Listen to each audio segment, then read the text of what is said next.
So most men probably think the pelvic floor is just related to women. Okay, guys, I'm looking specifically at you. You have a pelvic floor. No medical history, no background, nothing. In terms of like whether you can get erection, whether you can let erection last, the hardness, the pelvic floor has a role in that. Singapore has the second lowest amount of sex in the world. Welcome back to episode 8 of the Best of Both Worlds podcast and part 2 on our series on pelvic health. This is the ultimate in healthcare conversations where we look to discuss, consider, and potentially find the humor in our role as healthcare practitioners in optimizing performance. That is sports performance, sexual performance, emotional performance, and just performance in life in general. We hope to learn with you, to share with you, and to create powerful, high-performance lives. I'm Matt Winter, Doctor of Physical Therapy with training in functional medicine, and I'm here again with Paul Macaulay, Senior Podiatrist, otherwise known on TikTok as the legendary Paul the Podiatrist. Are you still doing good, Paul? Still doing well. Still 7. Still No, I was 9. I was 9 before. You've No, I'm dropped 7. to I'm hungry. knackered. I'm hungry. Absolutely Yeah. knackered. So we welcome back our special guest, Rachel Tang. For those who didn't hear our last episode, who are you and why should people listen to you? Okay, thanks for letting me come back. And again, I'm a pelvic health physiotherapist. So I'm a physiotherapist that deals with sort of the muscles as well as the organs around the nether regions. So especially since we're talking about men, I'll be very, very frank. My specialization is looking at the muscles that control your penis, your scrotum, your perineum, which is the muscle in between your sit bones, and the anus and rectum. So if there's anything that's been going on in terms of like can't get things in, can't things out, can't control, I would be one of the people that you might end up seeing. So let's go back to basics. So most men probably think the pelvic floor is just related to women, but actually it's related to men. So what is the pelvic floor in regard to men, and can you outline the function for us? Okie dokie. So this is the exciting bit, yeah. So for men, pretty much when you're talking about pelvic floor function, let's start from the front because most people are a little bit more interested in the front with the penis. We're talking about erection. So issues with erection in terms of like whether you can get erection, whether you can let erection last, the hardness, the pelvic floor has a role in that. In terms of ejaculation, the pelvic floor also controls how strong, how fast, what sensation in the area. So that's covering one of the things that we do look at quite a bit in terms of function. We do look at in terms of pain in the perineum or pain in the penis with urination, dribbling, things that you would not necessarily think about when you're younger, but does actually happen quite often. And lastly, we do look at things like constipation, incomplete bowels. So we're thinking about, hey, I've gone to the toilet, it feels okay, but I still feel left over. These are symptoms that I commonly see when men come into the clinic to see me. Fantastic. Yeah, I think we're going to delve more into the erectile dysfunction, definitely. We know that's a bit of an issue in Singapore, so make sure you tune in for that part. Not just Singapore.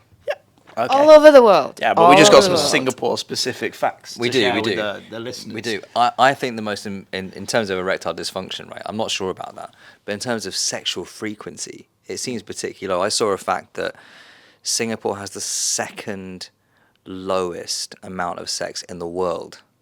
Is that something you're familiar with, Rachel, in terms of the stat? I am familiar with the statistics. That's familiar with the stat. And if you do look Just at the the stat, just the stat. statistics, you would say that it's not just Singapore, it would be any first world country. So if you look and dot all the first world countries, you will see that the reported frequency is actually lesser than those. But there's also an issue there, right? Who are the people doing the reporting? The people who can read. Yes. So, but the second and third world countries are just having loads of sex? Yeah. Just like, what, because they got nothing else to do? Or? It's not just that, though. So I had a look at this around the world, and it seems like it's the Asian countries in general that are having the least sex. Mm-hmm. And the Europeans, especially like through Scandinavia, I think, that are having the most sex. Mm-hmm. And this is my take on it. It goes all the way even through into the schooling and their attitudes to education. It's a lot more laid back. There seems to be less stress even from a young age. And then I feel that in this part of the world, everyone is so concerned about getting ahead, doing well at school, and then it transfers into work and earning money and ticking the boxes. And then there's this thing here where everyone lives, and it's great in proximity of their families, which I think is incredible actually in the way they support each other. But that doesn't create a great environment for sex in terms of privacy. So I think you've got this combination of stress, proximity, and also I think sex in some areas here is still very taboo to be talked about as well. Absolutely. And I think maybe those things come together to create lower rates of sexual encounters. I think one thing is sexual encounters, as you said, right? There is a lot of different factors, especially we're talking about in Southeast Asian countries. So one of it would be cultural, as you said. Like life is just so busy, life is important to go ahead, and there's so much energy spent on that. There is actually very, very little sort of energy spent on recreation. And now let's just say for simple cases, sex is generally, other than the fact that you want to have children in the next 6 months or 1 year, would be a recreational activity. So I would say that if you had actually put that statistic for exercise or recreation, the statistics in Singapore would also be lower, not just sex. However, sex does have that extra sort of issue with you need to have a partner that is also on the same page as you at the same time, at the same place. And whether you have privacy is another issue. We haven't actually talked about sexual dysfunction. And that will actually be very, very interesting because I'm going to counter you back with a statistic which just came out recently in the Straits Times that just erectile dysfunction, we're not talking about other issues like pain with ejaculation, low libido. 51% have actually experienced erectile dysfunction in their life. And this statistic is not for the 50s and above. The statistic actually starts from the 30s. It does get worse as you go up. So 30s, you have a lower percentage, but that percentage of erectile dysfunction actually creeps up, worsens over 50 once you hit 50. And so do you think that is due to the pelvic floor health, or do you think that's due to other factors? Okay, so this one is not a short answer, but definitely I would say that pelvic health is one of them. Cardiovascular health is a humongous one that we cannot talk about erection without covering. The 70% of erectile dysfunction, we're just talking about erection, is linked to cardiovascular health and vessel health. If you look at the statistics of exercise, you already know in Singapore it doesn't happen very often. We're not hitting that 150 to 300 minutes per week. And if you're not hitting that, where is our cardiovascular health going to go? We're also one of the highest: hypertension, hyperlipidemia, and diabetes, that are all things that affect our cardiovascular health. So if you have erectile dysfunction, I think me and Matt talked about this a few times before, most people are happy to take the pill. But a lot of people who have it is the canary in the coal mine, where within 3 to 5 years, people may get a stroke or a heart attack. Yeah, and also the side effects from it, blurred vision, the heart. Palpitations. Yeah, awful. I mean, I've taken it before, and I can't take it. It's horrible. It makes it less pleasurable for me. So I just want to dwell on a point that Rachel just made then. The canary in the coal mine point is so important to stress. Absolutely. If you're a man that is having erectile dysfunction and you have any of the risk factors for cardiovascular disease, and the GP or whoever's prescribing just gives you the pill without delving into your cardiovascular health, get a second opinion. I absolutely agree with you, because it's a symptom. Yeah.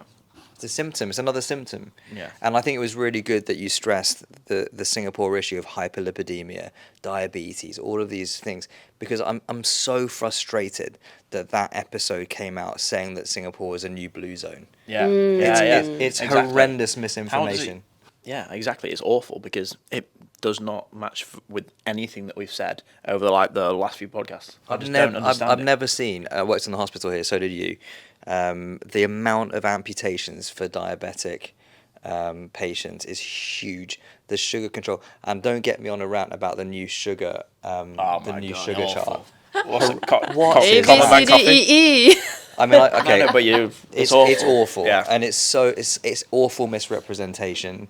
You're rating drinks on purely their sugar content and not about any other micronutrients in there. It doesn't take into consideration how quickly that sugar is absorbed or the fiber content in the drink. Please do not just listen to that sugar content scale. Yeah. It's awful. Yeah. Oh, when I went to the doctors for Got me going. the blue pill itself, I literally just said to the doctor, "Oh yeah, I want some Viagra?" And he went, "All right, mate. How many do you want?" I went, "Oh yeah, 8, please." He went, "Great, here you go," and that was it. Didn't take any medical. He wasn't even my GP. I've literally just come to the country, and he's just given it to me. I just asked for it, like no medical history, no background, nothing. Yeah. No, but that's a worldwide phenomenon, actually. And nowadays it's gotten even better or even worse if you look at it. Because nowadays they even have specific websites for you to just kind of do the initial consult and they mail you the meds. You don't even have to show up. Okay, so we've talked a little bit about erectile dysfunction and cardiovascular disease. I'm sure there are other causes as well. I think pornography has been talked about quite a lot Yes, as a absolutely. predictor. I saw a stat like over 300 hours per month is predictive for higher rates of erectile dysfunction. Do you discuss these other factors with your patients and how important are things like pornography in that discussion? So in terms of pornography, this is where we're going to segue into the other second highest cause of erectile dysfunction, which is actually psychogenic erectile dysfunction. The reason why pornography is problematic in large doses is because of the desensitization effect. So what happens with pornography is, number one, it's not an accurate representation of what happens in real life. It is a ramped up, large, dramatical version. And if you get used to that and you don't have that stimulus in real life, that's when you don't actually create that stimulus in the brain that creates that nitric oxide and that vasodilation. So you're literally desensitizing your biggest sex organ, which is the brain. So at certain points, especially if this person is coming in with things like other issues with erectile function with certain conditions, it would be sort of a factor to discuss very frankly. What are your expectations? What is happening? And is there something else in your life that is kind of distracting your major sex organ, your brain? So things like depression, anxiety, those type of hormonal cascades, as well as the medications to treat, do actually cause erectile dysfunction. So we've covered the big one, CV. We've covered the second one, is psychogenic. The third one would actually be medications. Medications, including hair medications. Because hair medications and male pattern baldness, finasteride, we're talking about testosterone blockers, which obviously would have an effect on the partner down there. So these three major things should actually be things to be discussed, because if it's as simple as taking off a medication, that would be better than taking an extra medication. That's why I said, what's the point of having a full head of hair to be attractive and then you've lost your sex drive? It does happen, actually. I don't get. That's a horrible irony, isn't it? It is a horrible irony, but it is what it is, yeah? Do you think there's a higher rate of I shouldn't say sexual dysfunction, of erectile dysfunction in younger men these days? It's very difficult for me to say, just because I have a biased population that pops into the door. The guys that do see me for their erectile function usually come in with sort of the unhappy triad of they've got something wrong with their bowel, something wrong with their bladder, they've had a surgery, or pain around the area. But I remember when I first started out, I was actually very surprised that 80 to 90% of the people that come in are actually younger males below 40. The older chaps actually generally tend to have a better handle on it. Or is it they just accept it more? Or that could be it, and they don't come in. Yes. Hence Or the bias. they're married, they got kids, they don't have any sex, so they don't know. They don't need to know. Well, that's what I mean. Like, almost their lifestyle is it's become not their priority. I saw some stat that you have a kid and then you don't have sex for 6 years. That sounds about right, Paul. Yeah. Coming from someone with 3. Yeah. Get getting a little close to home there. Whoa. But there is a period, and this is a really interesting discussion, actually, and we haven't really talked about this. When women are pregnant, men's hormones actually change. And I believe our testosterone drops, and hormones like, I think, oxytocin changes and goes up. And it almost stops us. I think evolutionarily it's to stop us straying and make us more loyal to our partner. Do you believe this is a big player in sexual dysfunction in men over that period of time during pregnancy and post delivery? Oh, that's taking it a little bit of a stretch, I would think, for sure. When it comes to sexual dysfunction, because as we've discussed in the previous, it can be taken a little bit as recreation, and dysfunction is only if the definition of the dysfunction is if it doesn't work for you at the time that you want it. Yes. So if you don't necessarily want to have sex with your pregnant partner at that time, would that be dysfunctional? So we have to separate sex drive and sexual dysfunction. Absolutely. Okay, and it's quite interesting because that comes back to the discussion we had earlier, which was the definition of premature ejaculation. You got to share that. Yeah, the definition of premature ejaculation is that it's the early part is related to what your partner thinks is early. So if they think 5 minutes early, that's it. It's early. So they set the standards. So if they have high standards, you're shafted. It's okay. 1 minute's not early, mate. Right, don't tell everyone. So right, let's refocus. So we've spoken that cardiovascular disease is a risk. We've spoken that medications are a risk, and pornography is a risk. What is the role of the pelvic floor specifically in creating an erection and maintaining an erection? So the pelvic floor we are thinking about a muscle pump. So when you're thinking about, let's say, you're thinking of pumping up a balloon, correct? What would you do? You would pop that balloon onto the canister. You would open up that canister, let the nitrogen come in, fill the balloon. So the pelvic floor is literally that switch. So if you are a person that's having pain, you're having urgency all the time, your pelvic floor is going, nope, I'm not going to urinate on yourself, you're going to find it awfully difficult to open it up and have a full erection. So you might have a smaller erection, slightly softer, still manageable, but you might find that that's not optimum. On the other end of the spectrum, it does also create that hard stop. So you could have that hard erection, but if you don't have that hard stop, what's going to do? It's going to seep out. It is going to seep out. So people who have no issues with the arousal, no issues with the brain's like, good to go, nitric oxide's filling with blood. But then you find that seepage and you're like, what is happening? It could be a little bit of that endurance at that hard stop of that musculature or venous system. Wait, so you need to close the pelvic floor to keep the nitrogen there? Yeah, not the nitrogen, the blood. Sorry, the blood, sorry. Yeah, so the blood. But nitrogen is carried. Yeah, pretty much. Yeah. So the blood is there. And then when you're talking about maintaining that, you have to keep that tone there. The pelvic floor is a stabilizer, remember? It also moves. So when you are having vaginal penile intercourse, you've got that nice turgid sort of penis, and then the ins and outs, that's coming from your pelvis, yeah? Depending on what position you're in. Yeah. So your spine, your hips, your back, all the stabilizers are working in a beautiful orchestra. So if anything of the sort in terms of musculature is not working there, let's go, like you're thrusting, you're in the moon, you're like, fuck, my back pain. That's going to put a little bit of stop to the one in the front, isn't it? Can we just clarify this mechanics? So the pelvic floor needs to relax to allow blood flow to the penis, and then it needs to be a contraction to turgidity, keep it there, to keep it turgidity. there. So are there any cues? There's two questions, part of this question really. First of all, are there any cues that we can give these men to maintain that hard stop, as you put it, to maintain the erection? Secondly, is there positions that allow for the flow of blood into the penis better and then to maintain it there? Now, this is such a good question. So straight away, everybody, I think if you're a male, you would know where your appendages are.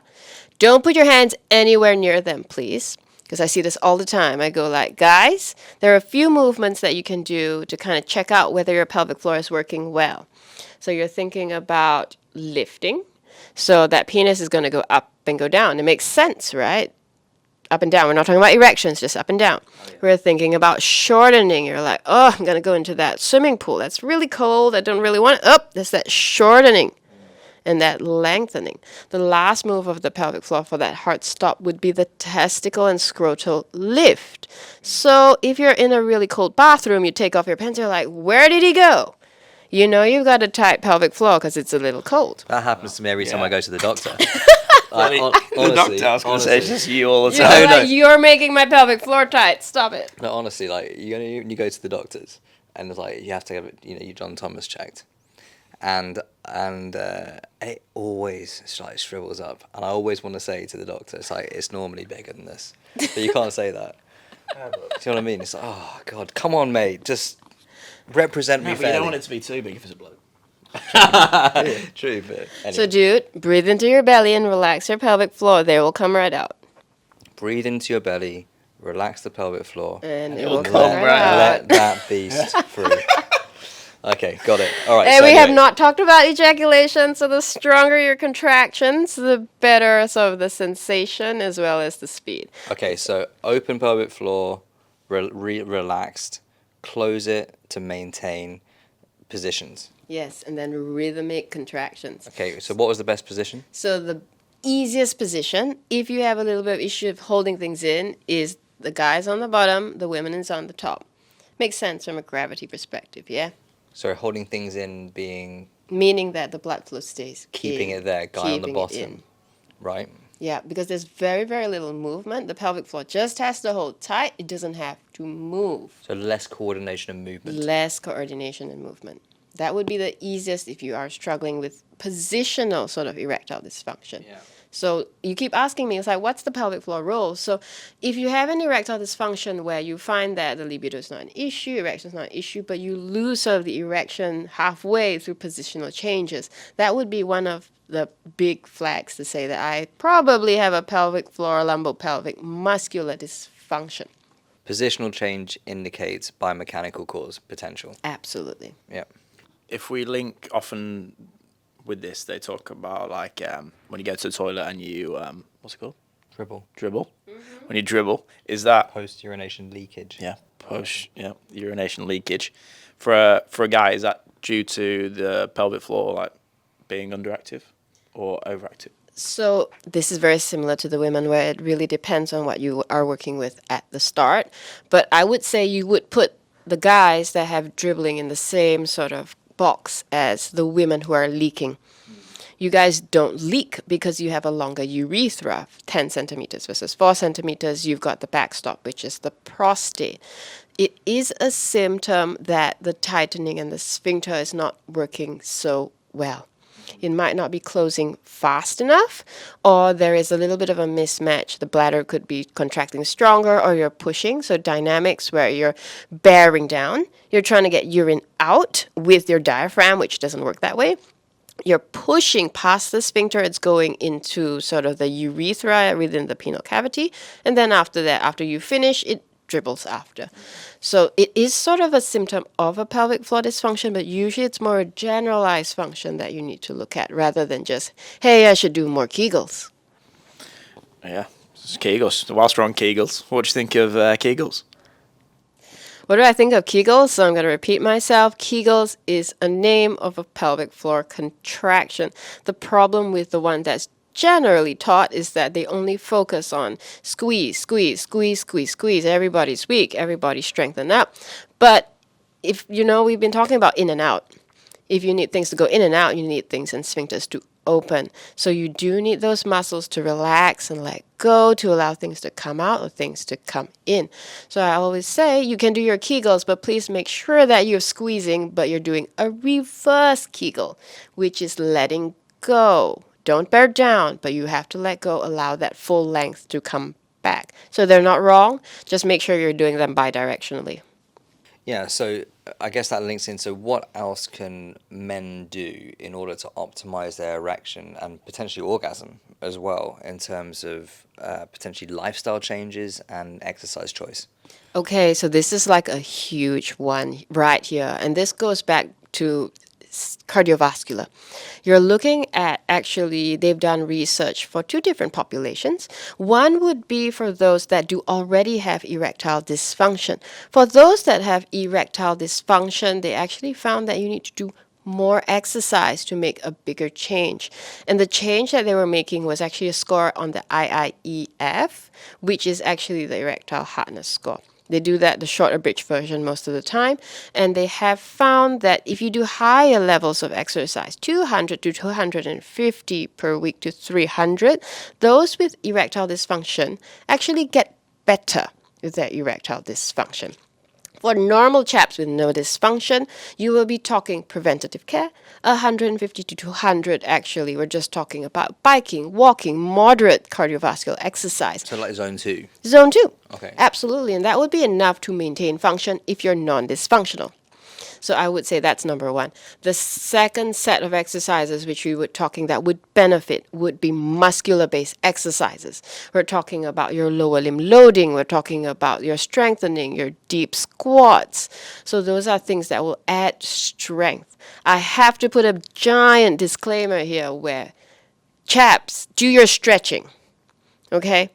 Stretching is really, really important because remember, you need it to open, you need it to close. If you're just working on strength, you do end up with the premature ejaculation sort of range of things because you're so tight, you're so tense. Things are not relaxing in between, you tend to let go, just like the coffee mug. So we were talking about if you're holding, you're not letting go, you don't have as much endurance, and that's where lasting a little longer can be difficult. So stretching is a awesome sort of tool that you can use, but as you said, it can help, but it also can harm somewhat for the patients that are tense for a reason. So the patients that are having acute pain, acute inflammation, you don't want to be stretching that area overtly. That's going to worsen the issue. For those that are chronically sensitized, the stretching is not going to actually injure them, but it's creating sort of that fight-flight pain response, and that's going to worsen their symptoms because the body is like, I don't like that, I'm going to climb out further. It increases that tension, and that's where the stretching is not doing you any sort of favors in that aspect. So I would be really careful prescribing a 20-30 second stretch for somebody in those two categories. So we spoke about cardiovascular exercise being very important. One cardiovascular exercise that a lot of men indulge in, especially of a certain age, is cycling. Mm-hmm. I am aware from treating men with back and hip issues that cycling can often irritate the nerves that supply the penis. Is that something you see a lot? What's your advice for these men in offloading that region of their body? Okay, so this is a really huge one because there is a big population of cyclists in Singapore, as we know, with CPP, or rather they would talk about the chronic pelvic pain. The subset would be pudendal neuralgia. So unfortunately for cyclists, your nerves towards your penis actually are in between the sit bones. So you're thinking sit bones are at the sides, that nerves just sit slightly further in. So if you have any tension or direct pressure on that nerve, it's going to cause irritation, especially if you are not shifting your position. It is a circulatory issue. If you have pain and you're sensitized, so when you're sensitized, just touching causes the pain reaction, even though it's not injurious. I would say it might be a good idea for you to be on a pacing regime. So meaning that you want to make sure that you are not cycling too long in a certain position, or you're getting on and off the bike, or once you're at this traffic light, please just get your butt off the saddle. So things like that would be things that I would discuss with them, especially if they were in either an acute phase where everything is actually inflammatory and it's not a good idea to piss it off, or you're in a chronic sensitization phase where you have to really look after it very, very well before everything to settle down. So I do discuss this with them, but there are lots of things that you can do to keep you on the saddle rather than just say you can't cycle for the rest of your life. So change it, and this gets impinged in an area called, appropriately, I think, Alcock's Canal, right? Is that right? Alcock's Canal. Alcock's Canal. Let's leave Al out of it. I'm And gonna remember that one. All clocks. Al Cox and Alan, big Alan.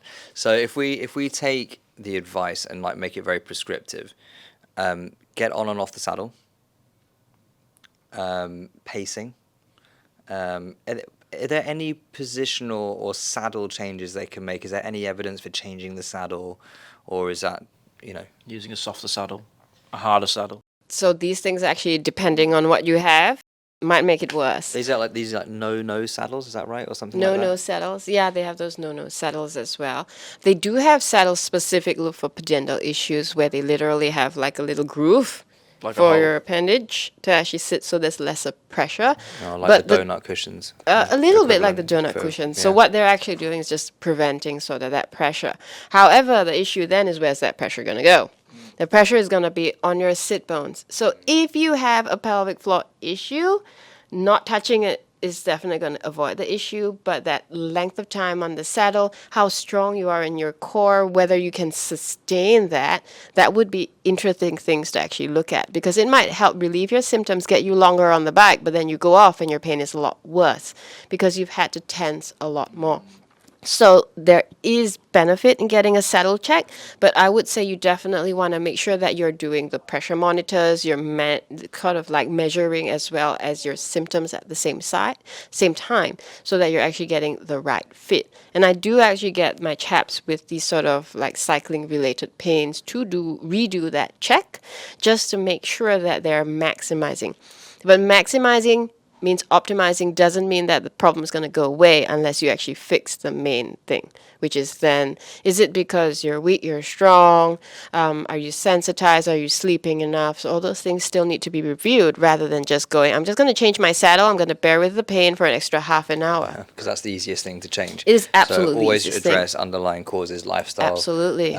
Pillars and structural issues. And is there ever a structural cause? Like, do people have narrower canals, or is there the possibility of space occupying lesions or things that can compress in that region as well? Yes, absolutely. So it can be within sort of the pudendal nerve root, or it can be further up into the sacrum as well, which is why we should never ignore pain. We have to always make sure that, if it's something that's constant, unrelenting, we're definitely going to send you off to a medical provider, get a scan, make sure it's not a space occupying lesion.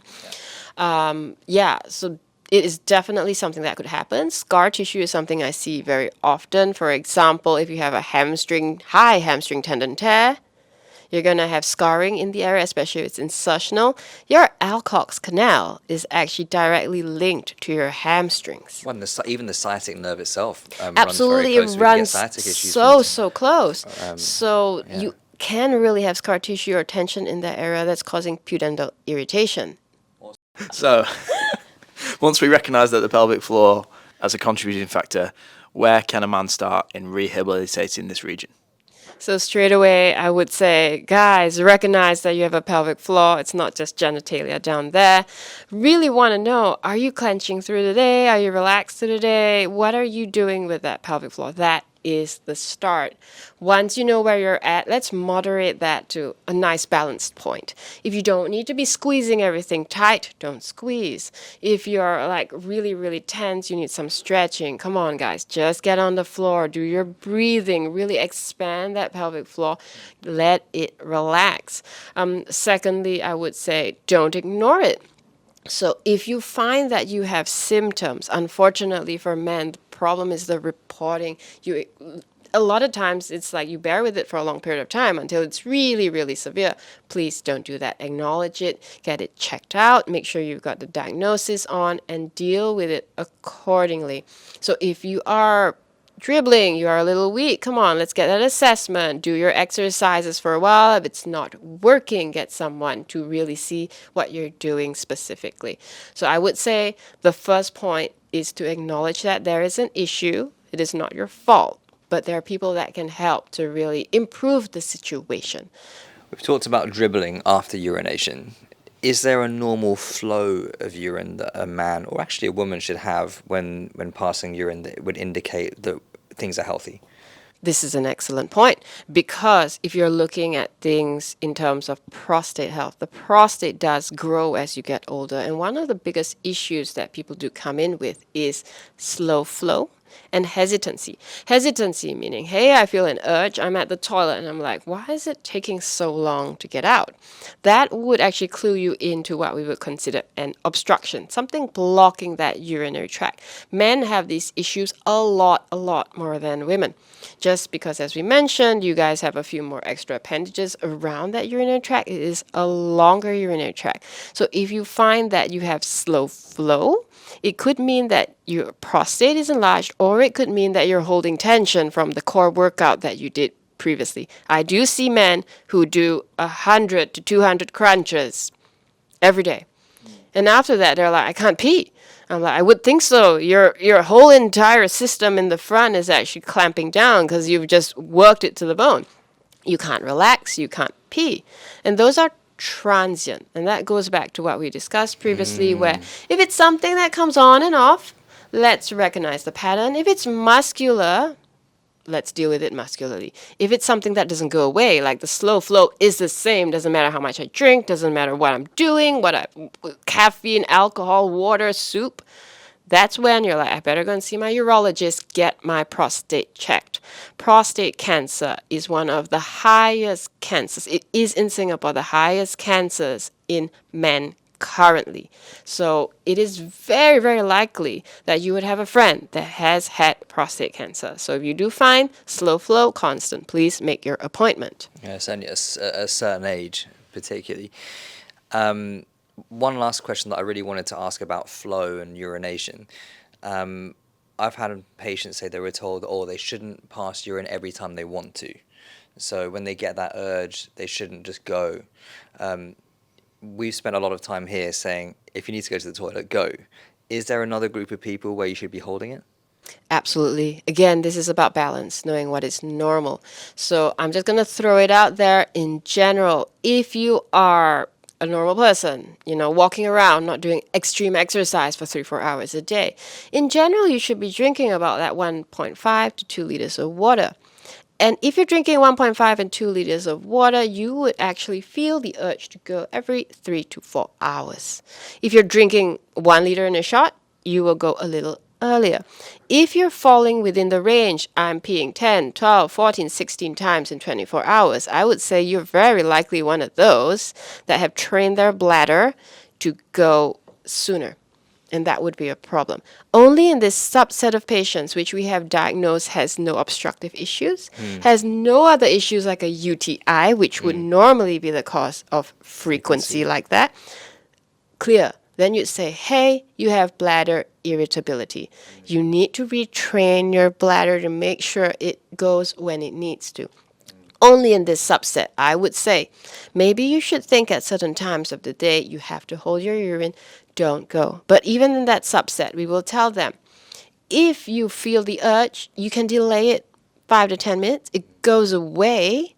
We know then that that's not a true volume-based urge. If it's still hanging around, that bladder is still giving you signals. Please go. Brilliant. That's great advice. Thank you. One of the reasons I got interested in pelvic pain a little bit more was because I had pelvic pain. And when I was first in Singapore and things were particularly stressful, and I then had a sexual encounter with a girl and the condom broke and I was super stressed about it. And I started getting pelvic pain and penile pain, and much to my housemate's amusement. And of course I went to the doctor and they gave me antibiotics thinking I had an infection. It didn't get better. I had a second round, I had a third round. Eventually they recommended antidepressants. Didn't get better, obviously. I don't think I actually took them. And then finally I, through Googling, read that book, A Headache in the Pelvis, written by a urologist and a psychologist. And it really opened my eyes up. And I just did the stretching that they recommended, and within like a week, my symptoms were better. Within 2 weeks, completely gone. And I thought it was amazing that there was this thing called chronic pelvic pain syndrome I'd never heard of as a physio. It doesn't seem to be spoken about. Is this something you see commonly, and what is your role? most of the men that come in my door come in with chronic pelvic pain, and their story is exactly the same as yours. I had an encounter, and I ended up with either UTI and STD. I freaked out. There was a lot of fear involved with that sort of experience.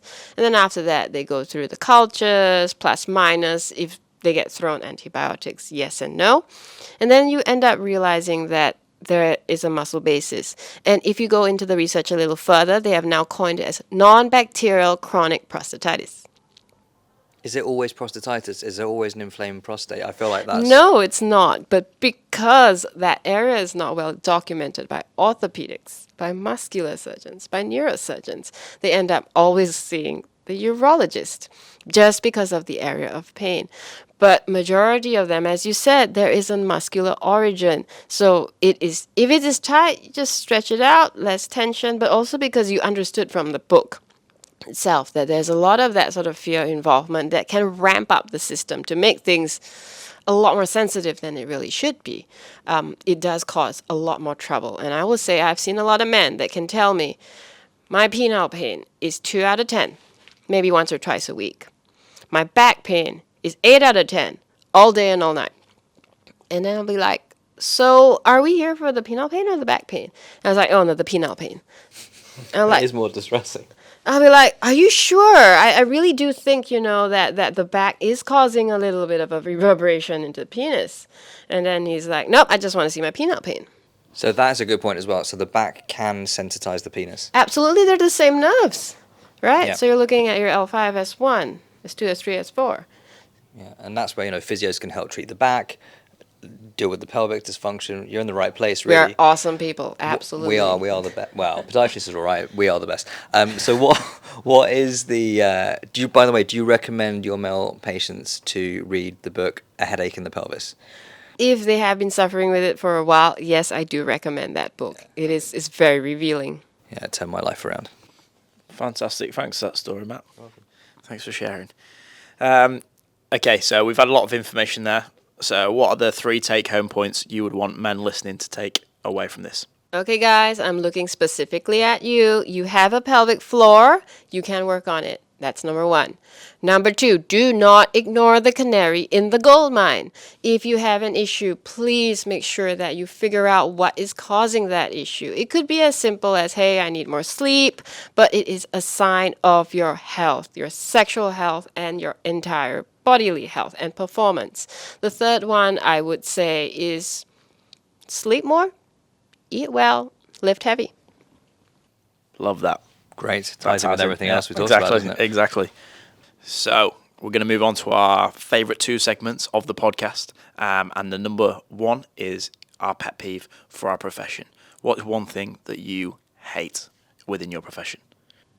I think we've talked about this just a little bit, where sometimes people can be very one-directional. It's like, everything's about strengthening, or everything's about stretching. It can be, or like, oh, everything's in your head.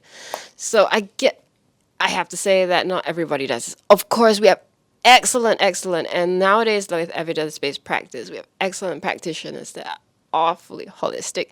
But you can say definitely once in a while you get that sort of patient that comes in that frustrates you because I went for physio for a year and all we did was hot pack. And you're like, oh my God.